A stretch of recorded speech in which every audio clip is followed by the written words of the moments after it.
Hey, friends, welcome to the Self-Love Strong podcast. I'm super excited, you guys. We have a very special guest.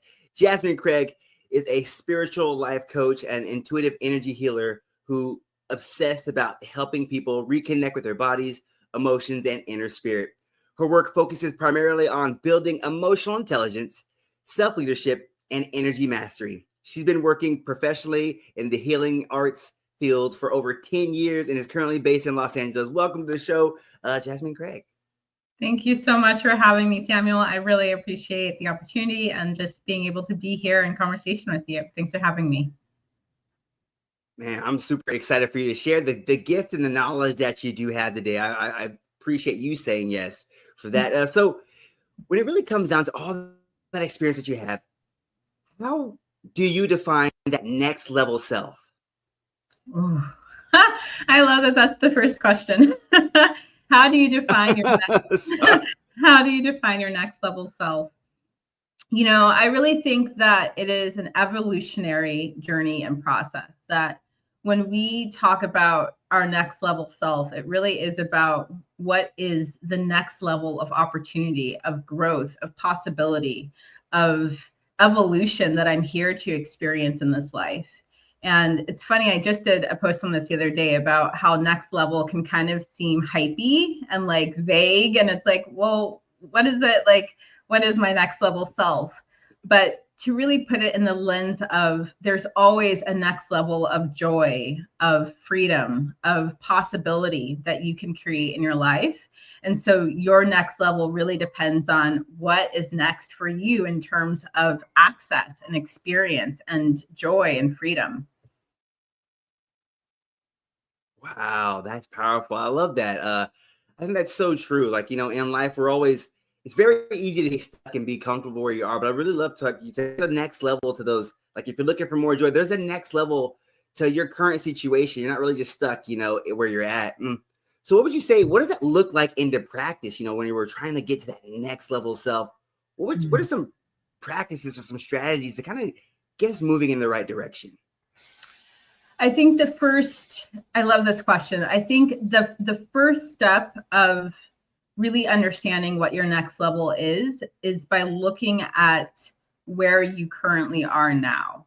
And, you know, it's like, you can't, if you're creating a map of your life, if you're creating a map of what my next level is, you have to be honest and aware about where the starting point is, like the you are here mark, right? And so being able to understand this is kind of where I currently am.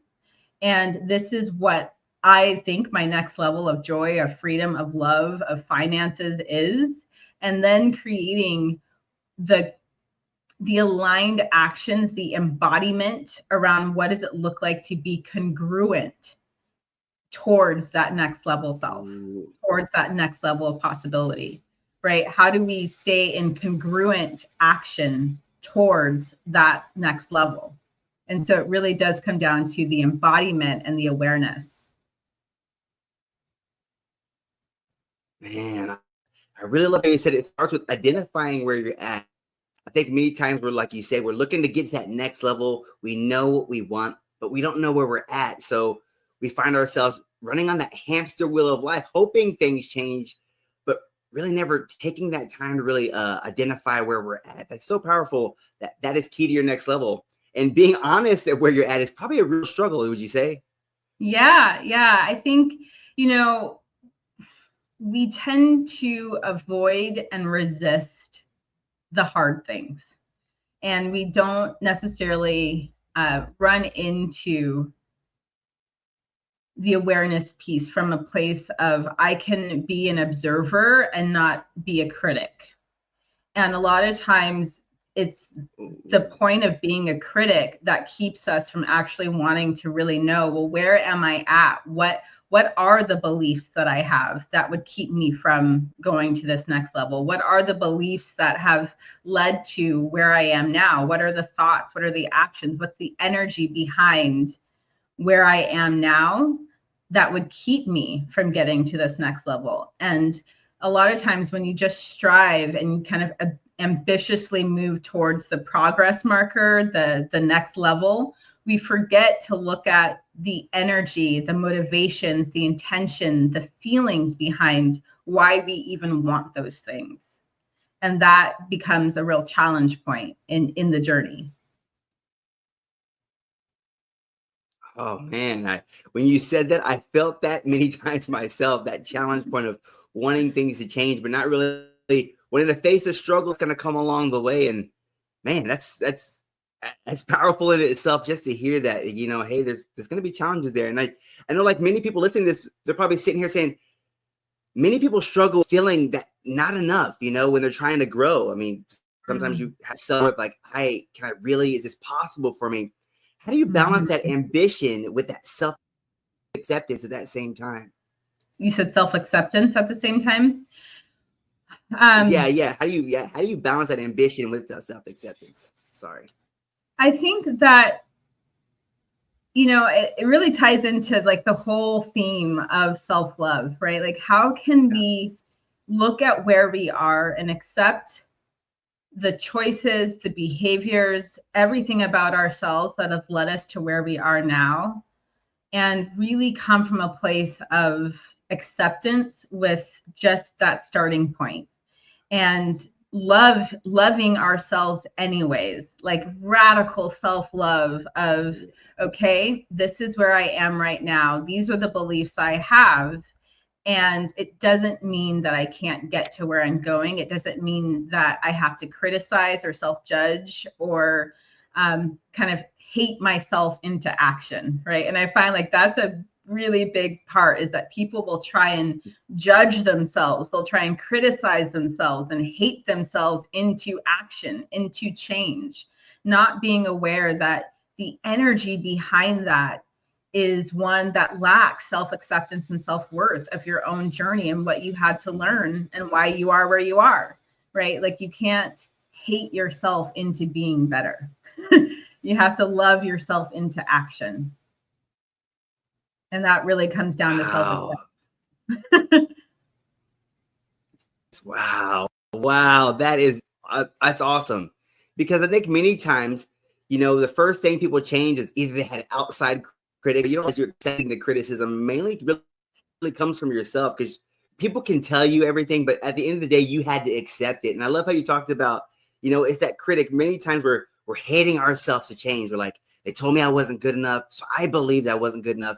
So now I got to get better. And I'm coming from this, but I really love how you talked about the energy behind that intention.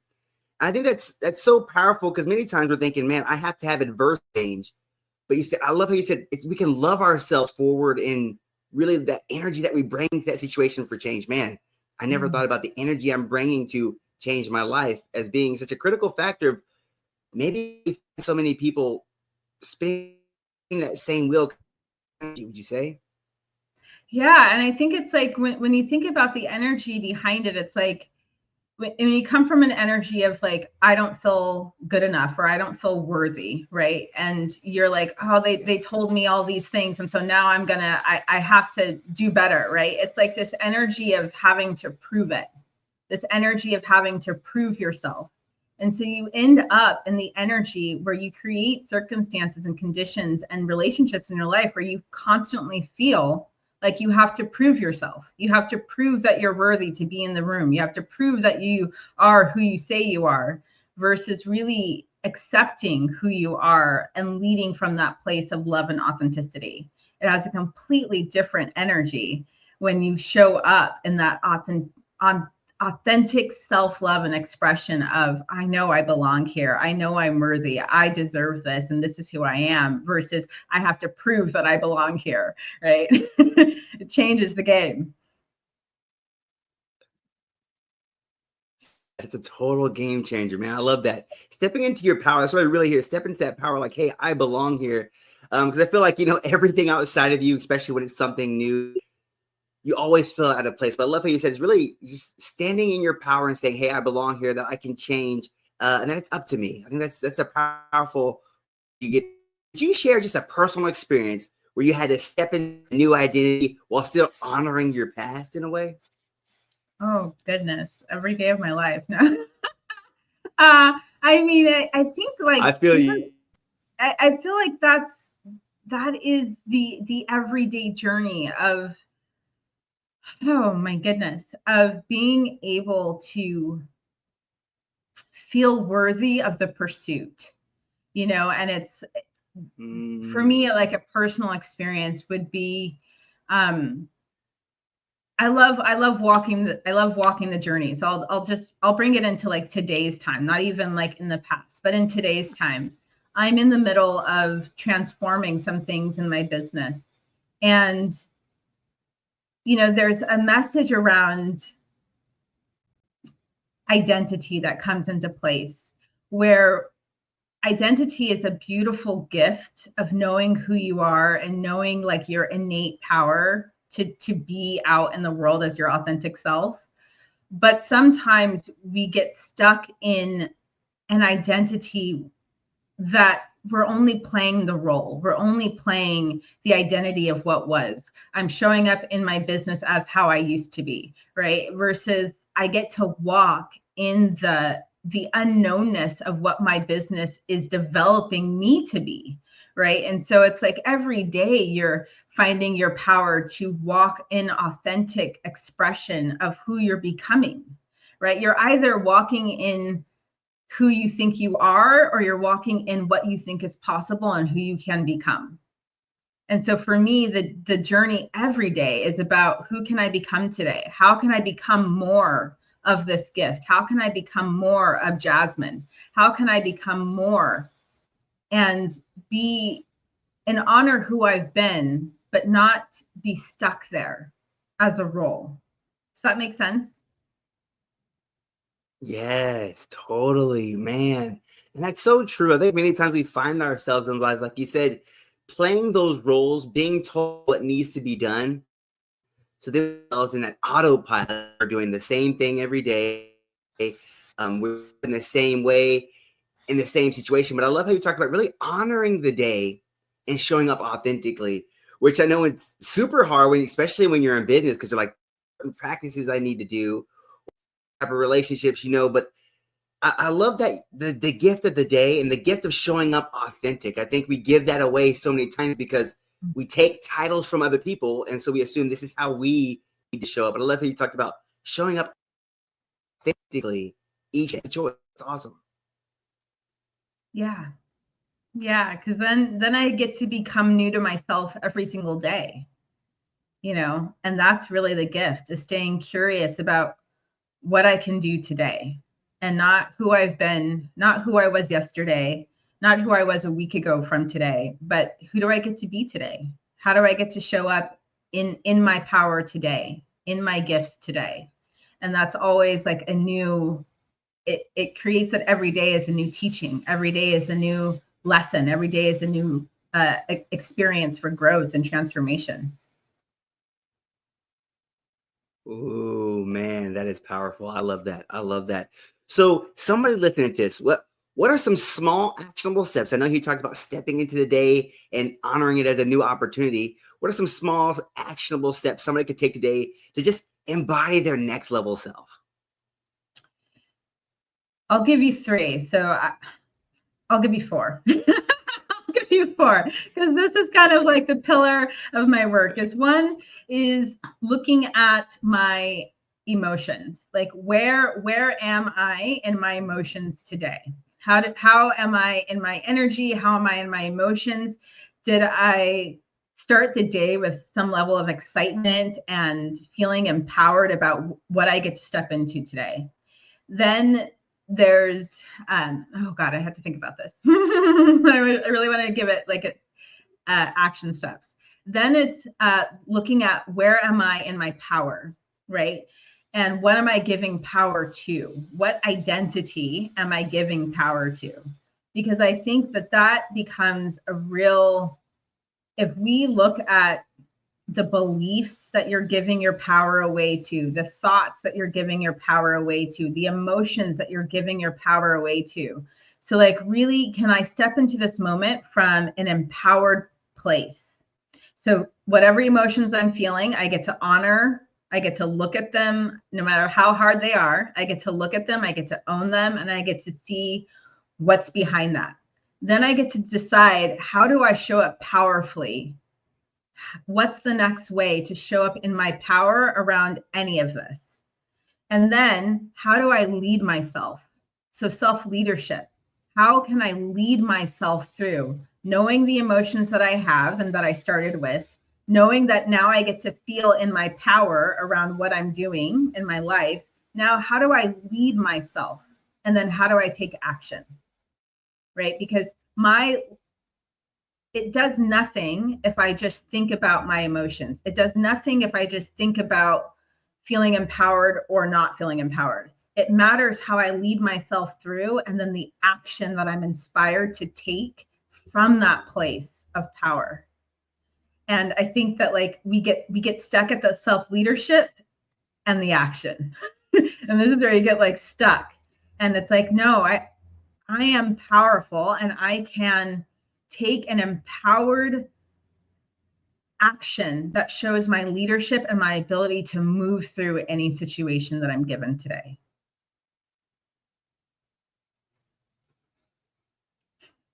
Oh man, that's so powerful, because I about giving my emotions and my thoughts, ideas, and suggestions away, and I'm giving that power away.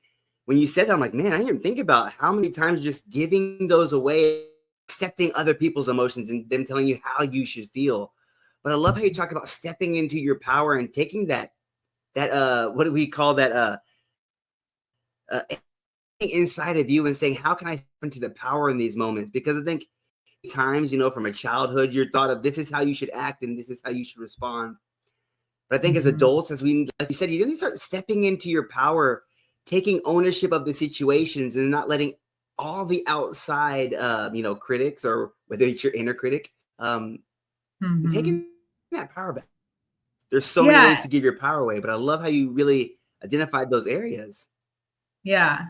We have to look at where am I losing my power, right? And like knowing if you can identify all the ways in which you are constantly giving your power away, that's the first step of like actually being able to take your power back and be in your power. Is noticing, okay, I'm going to stop giving my power away to these beliefs. I'm going to stop giving my power away to these emotions. I'm going to stop giving my power away to the circumstances that I can't even control. Yes. Wow. So in that situation, realizing they're giving their power away, giving their control away, how can someone begin to replace that self-judgment with that self-compassion? One, I mean, I think it comes down to two things. Is one, forgiveness. I think we as a culture, we just fly right by forgiveness, and we talk about releasing and letting go, but you cannot release or let go of anything that you haven't actually decided to forgive. And that self-forgiveness and forgiveness of other people, forgiveness of the conditions, forgiveness of your parents, forgiveness is just such an integral piece of the process.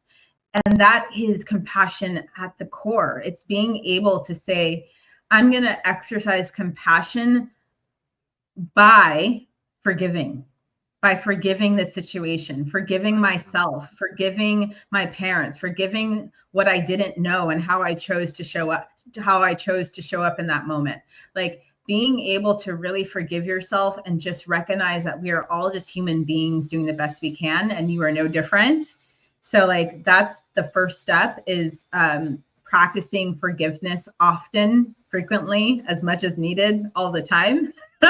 And the next part would be to then really think about who you are at your core. Who do you want to be? And living into that.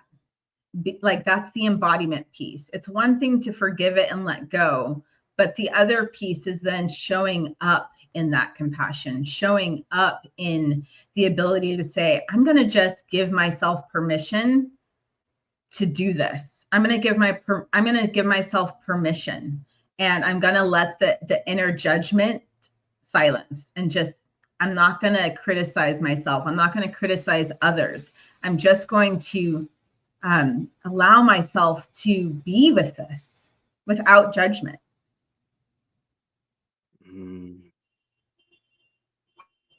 Wow.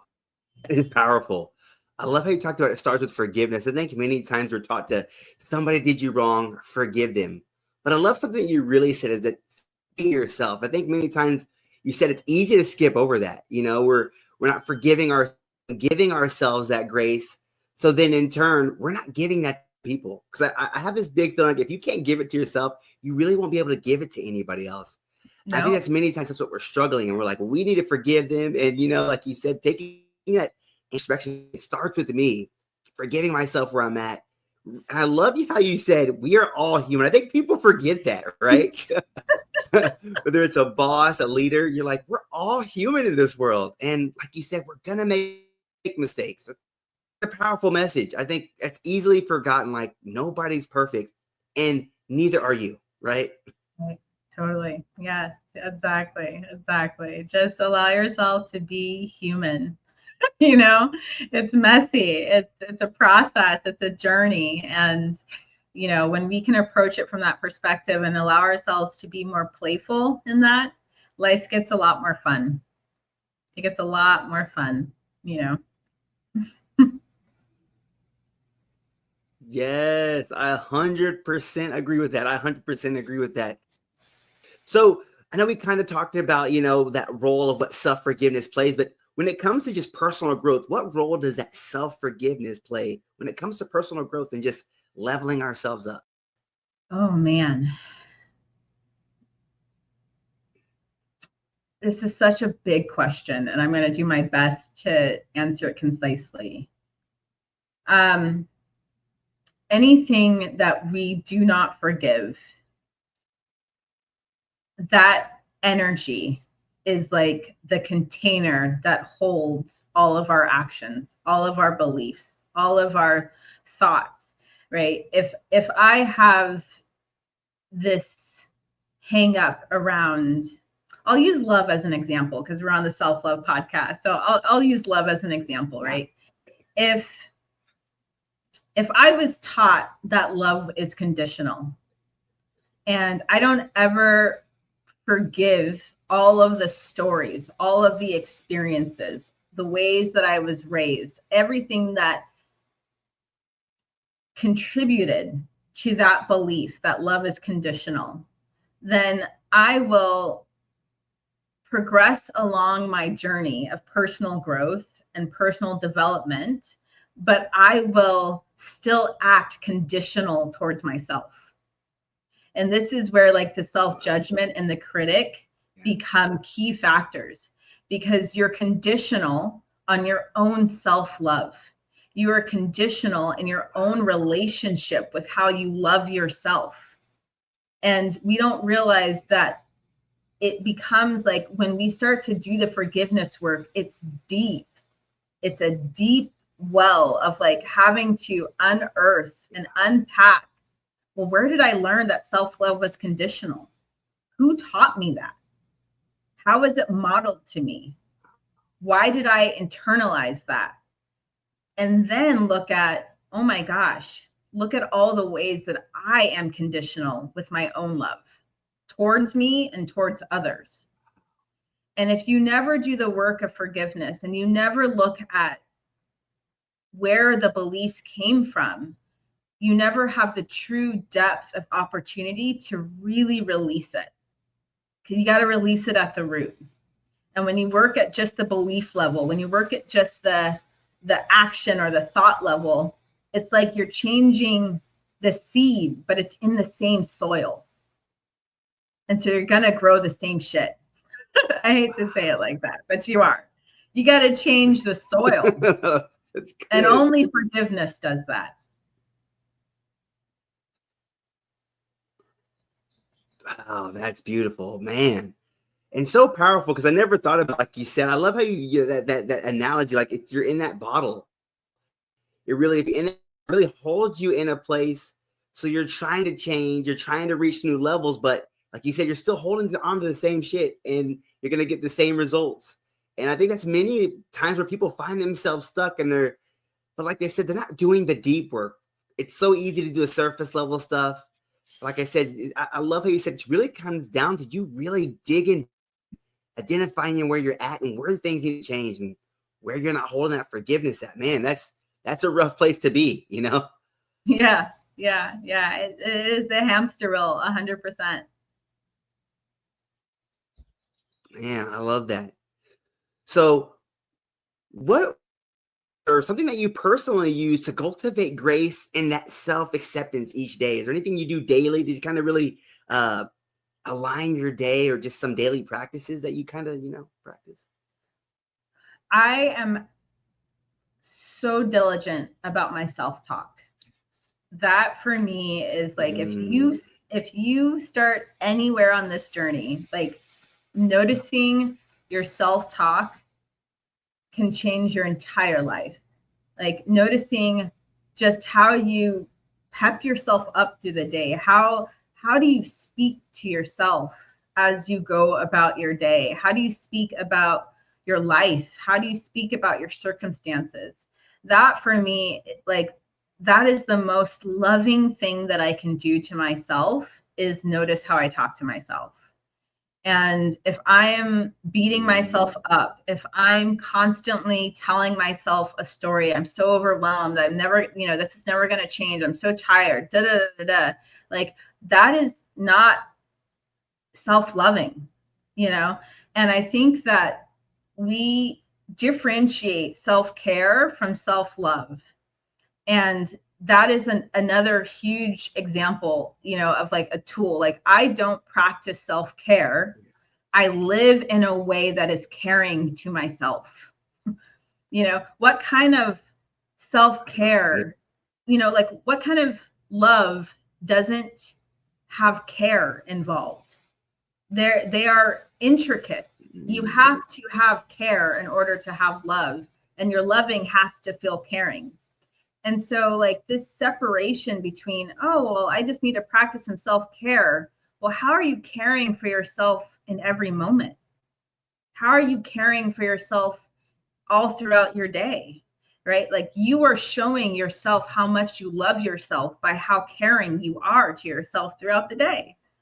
And so, like, just noticing, I practice care every moment. So if I come across a thought that really doesn't serve me, or that is mean to me, I'm like, oh no, like, no, cancel, clear, get to clean that up. Like, I care about how I talk to myself.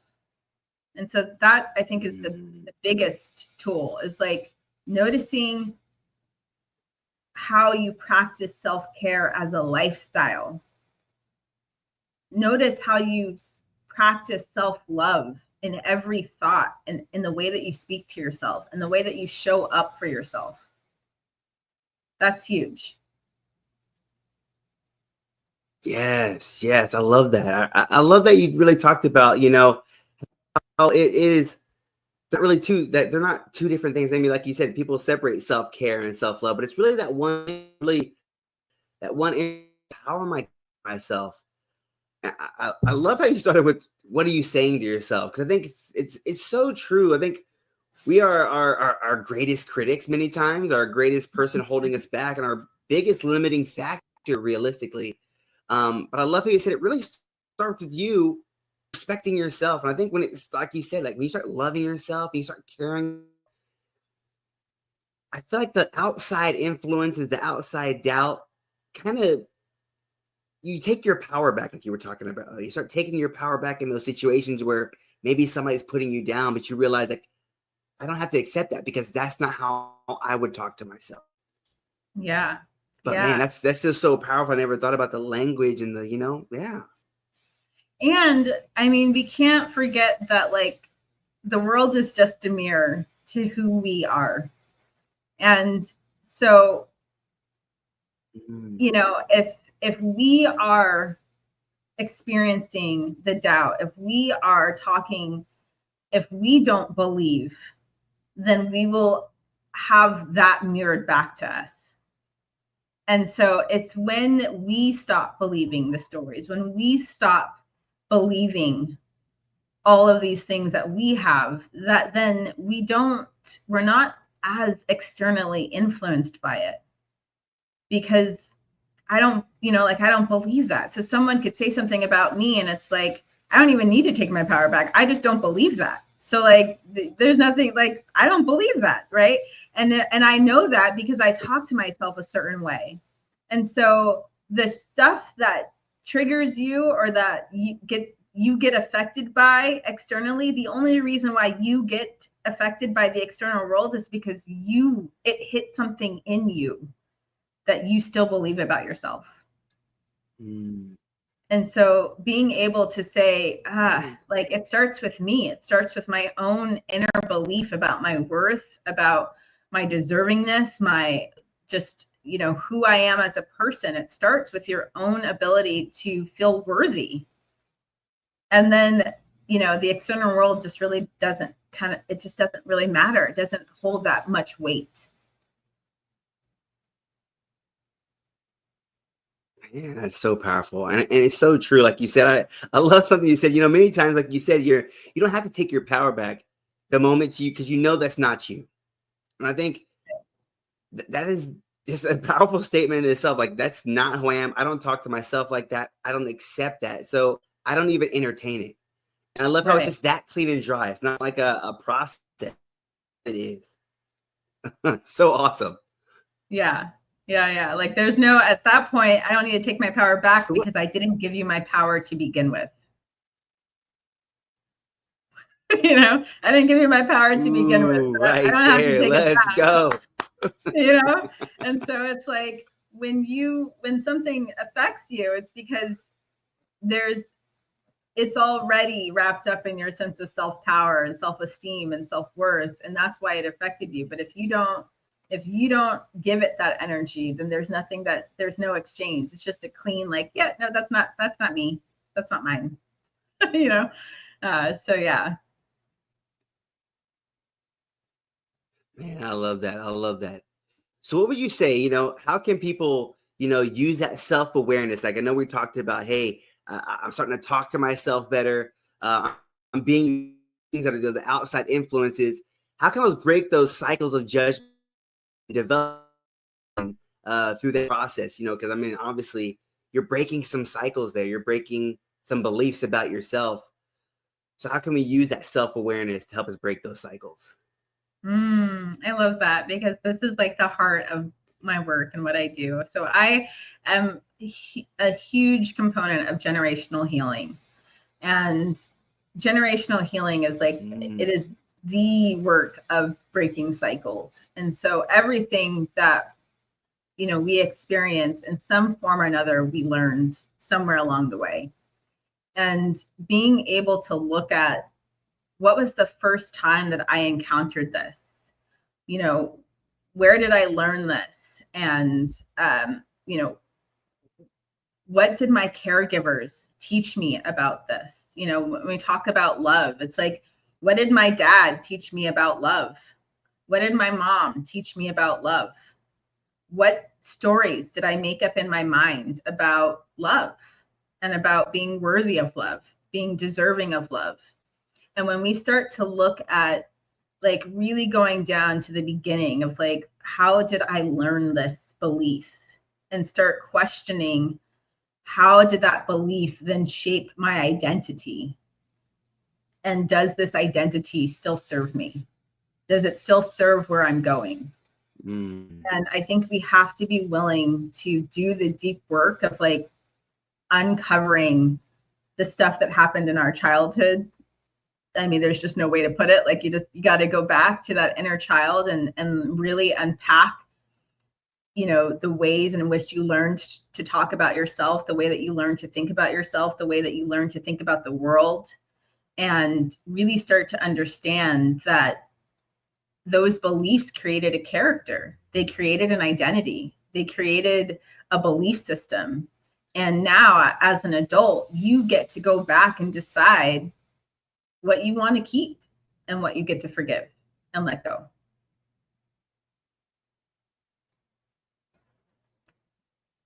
Wow, that's powerful. Because when you said generational I'm like, so you're telling me all the way back then is still affecting me now? And you said, like, you know, the beliefs that you have in the certain situations of how you respond or how you were taught to respond, or like where we learn those fundamental things from.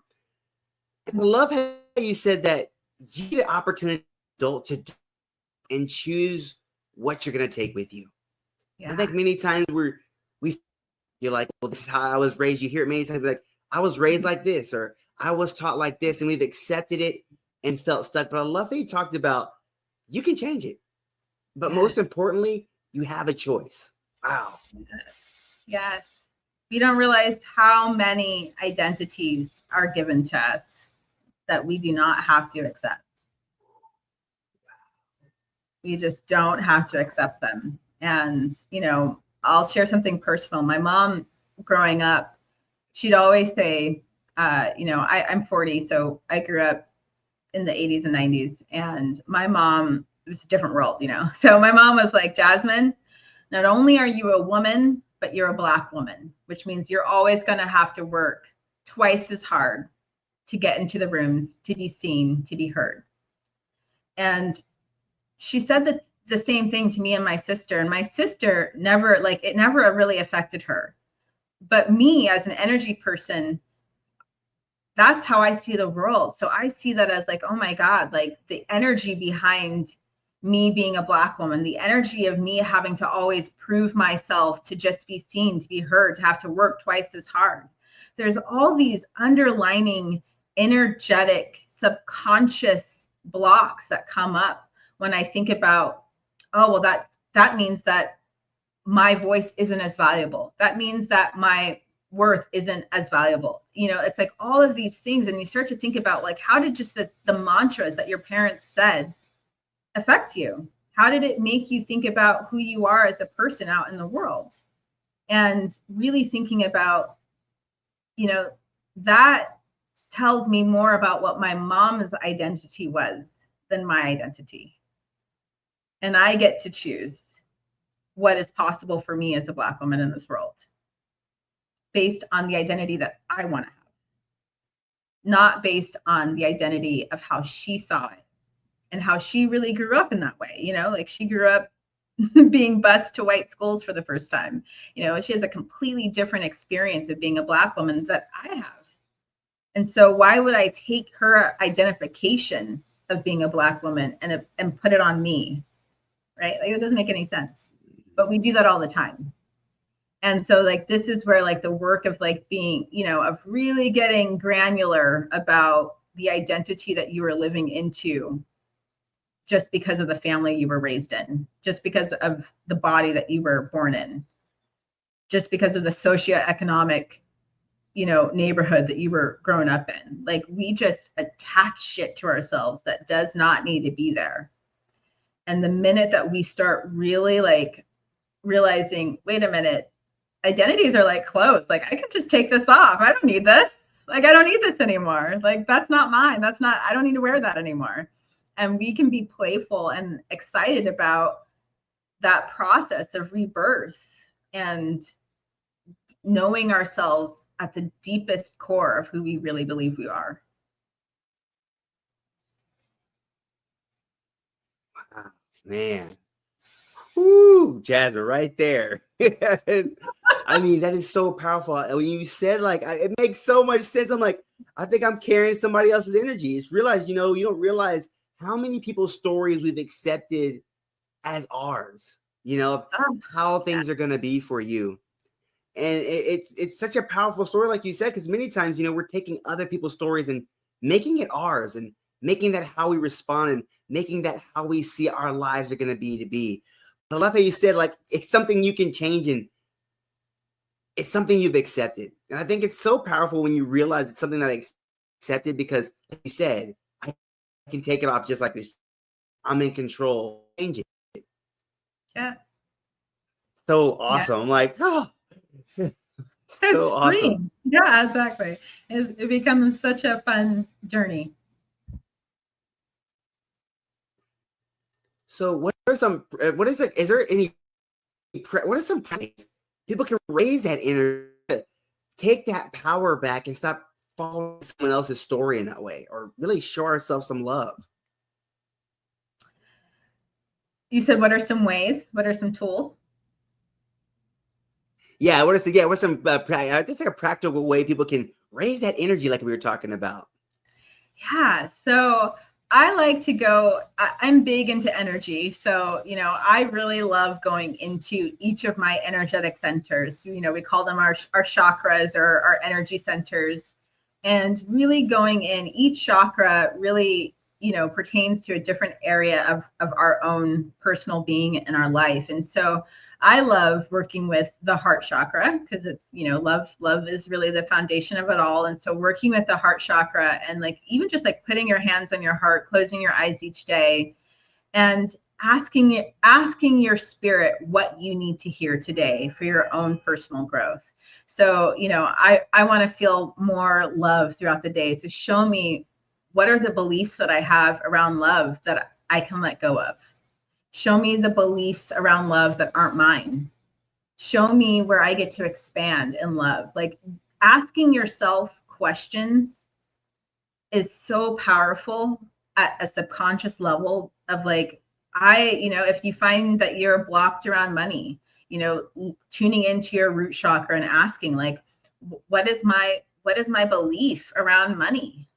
Like, what are the beliefs around money that I have that hold me back?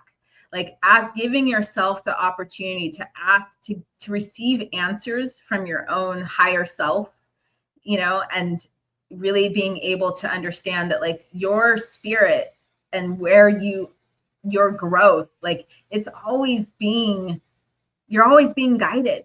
And so if you ask your spirit, if you ask your body, if you ask like, what's holding me back? Where can I expand here? What do I need to forgive? Oh, that's a big one. Just sitting with your heart for 5 minutes. Show me who or what I need to forgive to get to my next level. Like, just really being in communication with your spirit, with your body, with your energy, so that you can hear what needs to be said is huge. That is the one tool. Ask yourself deeper questions. Stop asking yourself, why am I not here? And beating yourself up over it. Ask yourself, show me what I need to learn. Show me what I need to let go of. Show me what I need to forgive. You will get answers. They may not be ones you like, but you will get answers on how to proceed. Wow. Wow, man, that is powerful. Oh, wow, man. So much knowledge, so much work to be done. And so many, I mean, man, there's so many great strategies here, Jazmine. Man, I just can't be more thankful for you for sharing your message and your gift that is you in general. So Thank you. I know what everybody else is thinking like me. Where can we connect with you and how can we get connected with you and stay connected with you? Oh, thank you so much. I love inviting more people into my world. I love it. You can find me I'm mostly active on Instagram and TikTok at Jazmine, JAZMINE _Craig, CRAIG _. And I'm on there pretty much every day. More so on TikTok, I leave daily messages. And then on Instagram, I post quite frequently. And I have my own series every week that I interview people. So always learning and being on the journey. I love that. I love that. So you guys, you heard it right there. The best thing is I'm going to put all of Jazmine's links under here. I'm going to remove all the guesswork. So make sure you guys follow her. Thank her for sharing her message with us today. Thank her for just the opportunity to grow today. But Jazmine, if you had some final words for someone looking for encouragement, that are struggling with that self-acceptance and stepping into their next level. I would say, don't be a victim of your own past. Like, really, really accept that every part of your journey was necessary. The way that you were raised, the parents that you had, the traumas and the joys that you experienced have all led you to where you are today. And when we can't really accept that from a place of gratitude, it's like we become victims of our own experience. And that will never lead you to your power, right? The only way that we become powerful and really centered in our worthiness is knowing that it's all been for us, not to us. And so knowing, like, just be a open observer of who you are. Don't be a critic, don't judge yourself, and most importantly, don't be a victim to it. Man, that is beautiful. Man, thank you so much again, Jazmine, man, for sharing the gift. And like you said right there, you don't have to be that victim, and that everything has been part of the journey for you. Thank you so much, Jazmine. Thank you, guys. All right, friends. So like I said, I'm going to follow her on all her socials, TikTok, Instagram. I'm putting all the links under here. And I did hear, remember you mentioned something about you have something special coming up here. Yes. Oh, yes. Thank you for reminding me. So the Love Blueprint Challenge. And this is going into each chakra more deeply and understanding what our set points are. So you have a set point for every energetic center in your body. So if you, in the challenge, I'll go more into it, but it's really looking at the set points that have created what you allow yourself to receive and what you give out. And so the Love Blueprint Challenge is all about understanding your relationship with love, with yourself, with others, and where you have the opportunity to expand into that next level of love and what you get to clean up and what you get to expand into. So, and I'll share the link with you. All right, you guys. I don't know about you, but I'm excited for that. Yes. Perfect. All right, you guys. Hey, like I said, I'm excited for that challenge. Let's join. Let's follow her on all our socials. Connect with her there. Like you guys, don't make this be the last time you connected with Jazmine. You got, follow on all those socials. Thank you guys so much. Thank you so much, Jazmine, for sharing the gift. Thank you, Y'all take care. Samuel. Thank you for all that you do.